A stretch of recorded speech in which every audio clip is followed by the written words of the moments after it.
Blessed Sunday to us all, guys. Alam nyo ba, since it's gloomy Sunday, gusto ko lumabas pero hindi ako makakalabas kasi maulan. Takot ako maabutan ng malakas na ulan. So, ito, bagong laba, ikakabit ko, cover ko dito sa Apple Max ni Princess, yung aking alaga.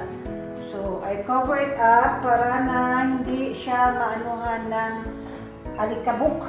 Because nowadays, di ba sinabi ko sa inyo sa mga vlogging ko na Mount Canlaon nagbuga ng kaya may mga ash falls parati. So, yun, ginagawa ko.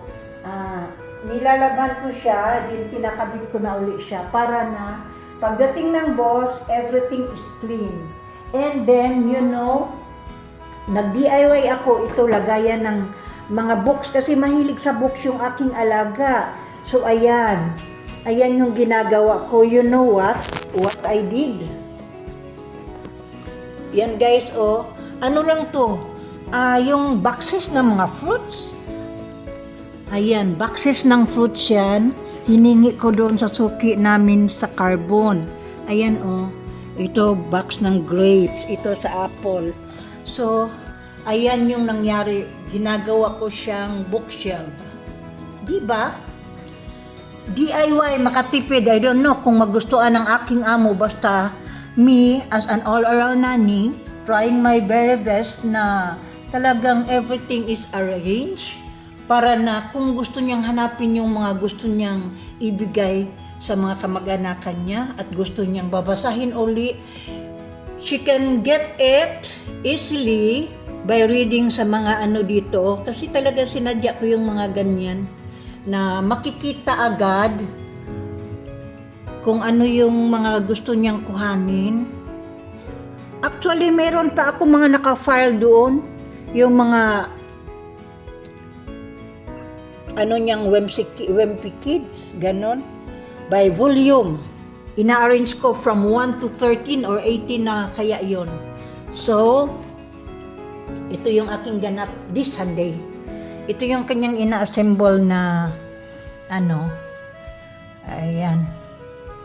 Mahilig siya sa mga assembling . At meron pa siyang Lego na supposedly i-assemble niya. There, ayan. Hindi pa niya natapos yan. Kasi nandito. I think pagbalik niya from abroad, ayan yung i-assemble niya. This one, the dog, fully assembled na yan. Pero hindi ko nilabas kasi kailangan talaga na mailagay ko siya ng lagayan ba. Yung salamin. And then guys, it's so, as I told you, Sunday, generator lang nakapagpagana ng mga ilaw na to. So, the truth is talagang madilim kung walang generator, wala to mga ilaw na to. So, ayan. So, this is for now. Kasi nga, grabe ka gloomy, umulan na nga Ayan. See? This is the weather today, Sunday. So, it's not nice na lalabas kasi nga ulan. So, thank you everyone. Thank you everyone for viewing. Salamat ng marami. Ayan. Basta importante. Ayan. Okay yung filing. Okay? Thank you. God bless us all.